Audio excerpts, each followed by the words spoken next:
지난 10월 29일 밤에 일어난 이태원 참사로 인해 현재 우리나라는 대단한 슬픔에 잠겨 있습니다. 또한 그 참사에 대한 책임 소재를 규정하는 문제로 나라 전체가 소용돌이에 빠져 있습니다. 오늘은 우리 그리스도인으로서 이태원 참사에 대해서 어떤 태도를 가져야 할 것인가, 하나님께서는 우리에게 어떤 말씀을 하시는가를 듣고자 합니다. 며칠 전에 전 총신대 총장이셨던 정성구 박사가 교회 개혁과 병든 문화라고 하는 칼럼을 썼습니다. 그 내용을 제가 소개하고자 합니다. 종교개혁 505주년 전날 밤 21세기 선진국 대열에 오른 서울 한복판에 일어나서는 안 될 일이 발생했다. 참으로 안쓰럽고 민망하였다. 그리고 2030 세대들에게 정말 미안했다. 156명의 꽃다운 청춘들이 불의의 사고로 유명을 달리한 끔찍한 압사 사건은 전 세계적 뉴스였다. 그리고 내가 할 수 있는 일은 아들과 딸을 잃은 부모님들과 가족들을 위해서 주님의 은총과 위로가 있기를 기도하는 것뿐이다. 그동안 코로나19로 통제되었던 젊은이들은 그 해방감을 어디든지 표출하고 싶었을 것이다. 그런데 그것이 할로윈 전야제였던 것이다. 할로윈은 본래 켈트족의 토속신앙이고 토속문화로서 죽은 귀신을 달래거나 쫓기 위해서 귀신보다 더 귀신 같은 복장을 하고 귀신을 쫓는다는 것이다. 그러니 할로윈은 한마디로 귀신 축제이자 사탄의 축제인데 이것이 미국으로 건너와서 거대한 축제가 되었다. 거기다가 상업주의가 가담해서 이런 이교 문화, 병든 문화가 지금 온 세계를 지배하게 되었다. 하지만 이런 말도 안 되는 귀신 달래기가 축제가 되고 문화가 되어 어린이, 젊은이 할 것 없이 깊이 침투해서 이 지경이 되었다. 그러니 이런 불행한 참사를 교묘히 정치에 일용하려는 자들은 사람이 아니다. 요즘 어린이집, 유치원, 초등학교, 중학교에 이르기까지 이런 놀이 문화가 마치 옛날부터 우리에게 있었던 것처럼 독보서처럼 퍼져 있다. 하기는 문화란 이름 아래 정치, 경제, 사회, 예술, 종교에 이르기까지 범람하고 있다. 특히 문화란 이름으로 공산주의, 사회주의 이데올로기가 안방까지 쳐들어왔다. 말도 안 되는 폭력적이고 혁명적이고 사회주의적인 내용이 영화란 이름으로 사람들을 홀리고 있다. 그리고 그것이 세계 시장에서 대상을 거머쥐면서 국격을 높인다고 한다. 그러나 그것도 문화라는 이름의 정치요 권력이다. 이른바 문화 막스주의다. 일단 문화라는 이름을 띠고 하는 일에 사람들은 모두가 속고 있다. 그리고 그 문화 속으로 자연스럽게 스며들어 세상을 바꾸고 있다. 이번 할로윈 행사에 SNS가 한몫했고 언론이 동원되고 상업주의가 큰 일을 했다. 21세기는 문화의 시대이다. 사람들은 문화는 다 좋은 것으로 생각하지만 문화에는 오늘의 동성애나 성해방, 마약의 병든 문화, 타락한 문화가 너무나 많다. 만에 하나 병든 문화가 나라에 보편화되면 교육과 사회와 가정이 병들어 버린다. 그러므로 코로나19만 무서운 것이 아니라 병든 문화를 치유하는 것이 더욱 시급하다. 왜냐하면 그 문화가 삶의 양식이나 세계관을 지배하게 되어 있기 때문이다. 카톨릭이 켈트족에게 전도될 때에도 당시의 토속신앙을 그대로 용인하고 포용한 것이 바로 할로윈 전통이다. 이렇게 할로윈 전통은 기독교 신앙과는 하늘과 땅 같은 다른 차이인데도 문화니 축제니 하는 형태로 지금까지 살아남았다. 문화의 권력은 대단하다. 그 문화는 전통이 되고 세습이 되고 있다.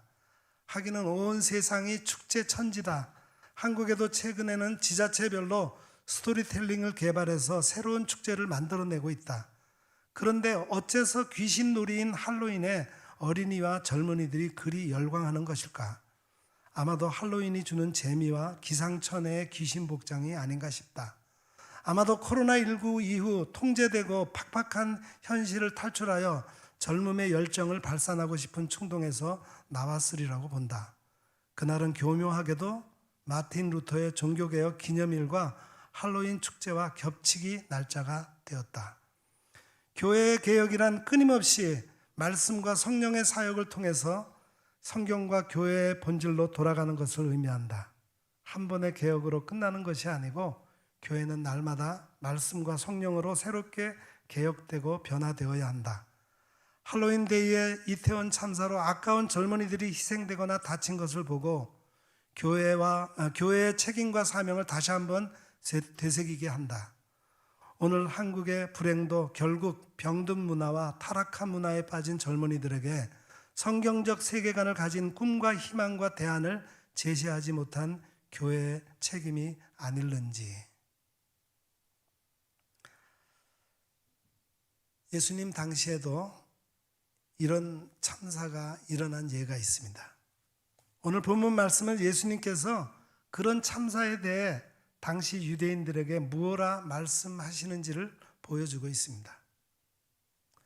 여기 몇몇 사람이 와서 당시 로마 총독 빌라도가 갈릴리 사람들을 학살해서 그 피를 그들이 바치려고 했던 희생 제물에 섞었다라는 사실을 예수님께 일러드렸어요. 그럼 그들이 이 일을 새삼스럽게 예수님께 일러드린 까닭이 무엇일까요? 무슨 의도로 이 일을 말씀드렸을까요? 그것은 이어지는 예수님의 말씀을 통해 잘 드러납니다. 이 갈릴리 사람들이 이런 변을 당했다고 해서 다른 모든 갈릴리 사람들보다 더 큰 죄인이라고 생각하느냐? 곧 지금 이들은 희생된 자들이 뭔가 죄가 있기 때문에 죄의 결과로 벌을 받은 것이라고 생각한 것입니다. 예수님은 이에 대해서 분명히 말씀하십니다. 아니다. 그리고 이번에는 그 당시 그들이 잘 알고 있는 다른 사건 하나를 소개하십니다. 또 실로암에 있는 탑이 무너져서 치여 죽은 18사람은 예루살렘에 사는 다른 모든 사람보다 더 많이 죄를 지은 사람이라고 생각하느냐? 실로암은 기온에서 예루살렘으로 공급되는 물을 저장하는 저수지의 이름이었습니다. 여기 망대는 이것을 관리하기 위한 공공시설물로 보입니다. 주님은 이번에도 분명히 말씀하십니다. 그 또한 그들이 생각하듯이 그들이 지은 죄의 결과가 아니다. 사실 인간이 사는 세상에는 개인의 불행과 공적인 재난이 언제나 일어납니다. 그런데 그런 일을 보면서 우리는 죄와 하나님의 심판이라고 하는 도식에 길들여져 있습니다. 범죄한 소돔과 고모라에 내린 하나님의 불을 심판을 보라.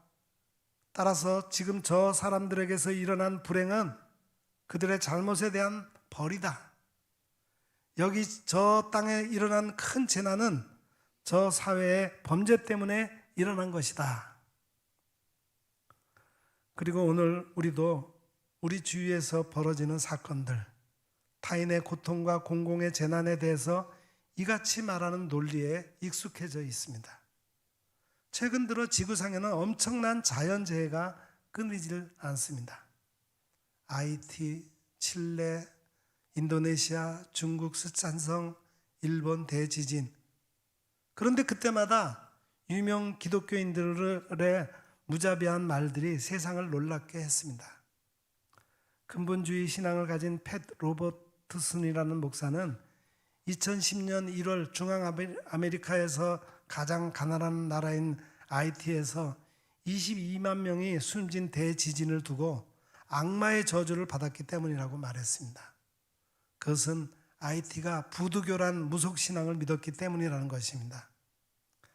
세계 최대 크기를 자랑하는 감리교회를 일군 금난교회 김홍도 목사는 인도네시아의 쓰나미는 하나님을 안 믿은 결과라는 내용의 설교를 해서 무리를 빚었으며 미국 뉴올리언즈에 몰아닥친 카트리나 허리케인 대참사는 동성연애, 호모섹스에 대한 하나님의 심판이라고 하는 발언을 했습니다. 도대체 왜 기독교인, 특히 목사들은 이런 논리를 펼까? 이처럼 편협된 주장, 최소한의 인문학적 성찰도 사라진 인과론, 성경 구절의 직물적인 대입, 과연 기독교 신앙을 갖는다는 것은 무엇일까요? 특히 그들의 이 같은 발언과 논리는 다른 이들은 죄인으로 만들면서 자신은 그런 벌을 받지 않았기 때문에 의로운 존재라는 자기 의마저 숨어 있는 것입니다. 그들은 이런저런 죄를 지었기 때문에 벌을 받았다. 우리는 의롭기 때문에 불행을 겪지 않는다. 오늘 예수님은 이렇게 죄와 심판이라고 하는 도식에 사로잡혀 있는 사람들에게 분명히 말씀하십니다. 아니다. 그것은 죄와 관계없다. 하나님의 죄에 대한 심판이라고 쉽게 말해서는 안 된다라고. 물론 어떤 고통과 재난이 죄의 결과일 수 있습니다. 성경에도 그런 기록이 있습니다. 하지만 모든 고통이 죄의 결과만은 아닙니다. 그 같은 일반화하는 일은 바보들이나 하는 짓이다. 블레이크라고 하는 사람이 그런 얘기를 했어요. 고통이 죄의 결과라고 일반화시키는 것이 욥의 고통을 향한 욥의 친구들의 잘못이었습니다. 그것은 끝내 자신의 의로움을 드러내려고 하는 교만이며 이웃의 아픔을 배가 되게 하는 것입니다. 이 일을 통해 우리는 타인의 고통과 공공의 앞에서 침묵하는 법을 배워야 합니다. 고통받는 자들에게 충고하려 들지 않도록 주의합시다. 다만 애정어리고 걱정어린 몸짓으로 조용히 기도함으로써 그 고통에 함께함으로써 우리가 곁에 있다는 것을 느끼게 해주는 그런 조심성, 그런 신중함을 갖도록 합시다. 긍휼이란 바로 그런 것입니다. 그리고 그것은 인간의 경험 가운데 가장 아름답고 가장 정신을 풍요롭게 해주는 것입니다. 그리고 이제 우리는 주님의 말씀에서 두 번째 물음을 해야 합니다. 곧 이 같은 큰 재난이 주는 진정한 교훈은 무엇인가? 그저 침묵하며 애도하고 구호활동을 벌이며 모금운동에 참여하는 것만이 우리가 해야 할 모든 일일까?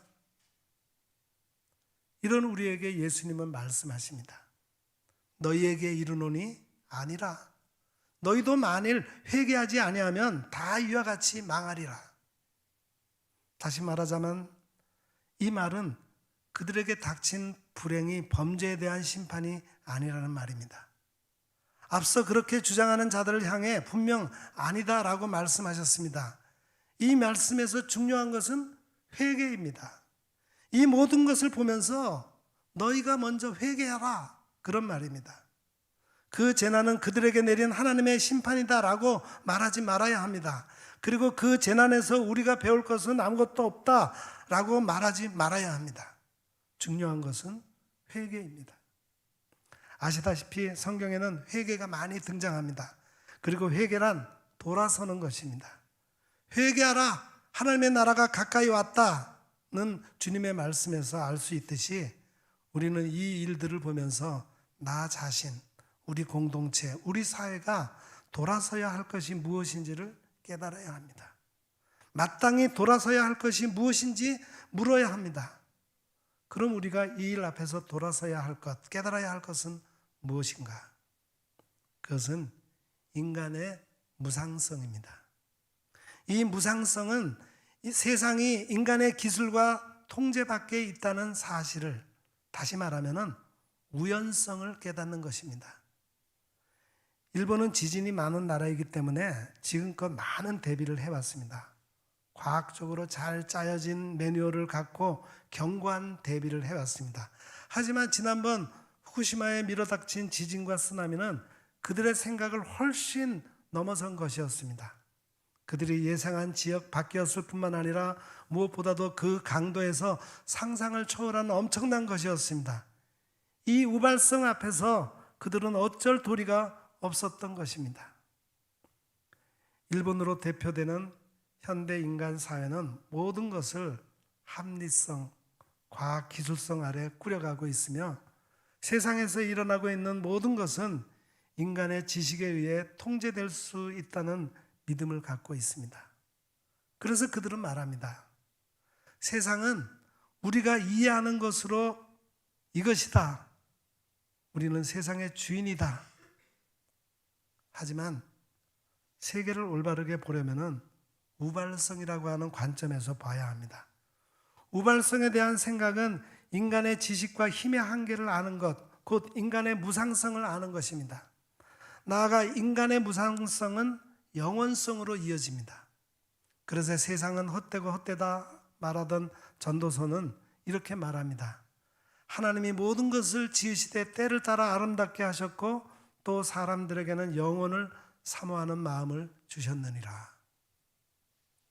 영원성이란 사실 인간의 무상함을 깨닫는 데서 출발하는 것입니다. 물론 그러나 하나님이 하시는 일의 시종을 사람으로 측량할 수 없게 하셨다. 인간은 자신들에게 일어나는 모든 일을 모두 알 수 없습니다. 그것은 우리 인간의 한계입니다.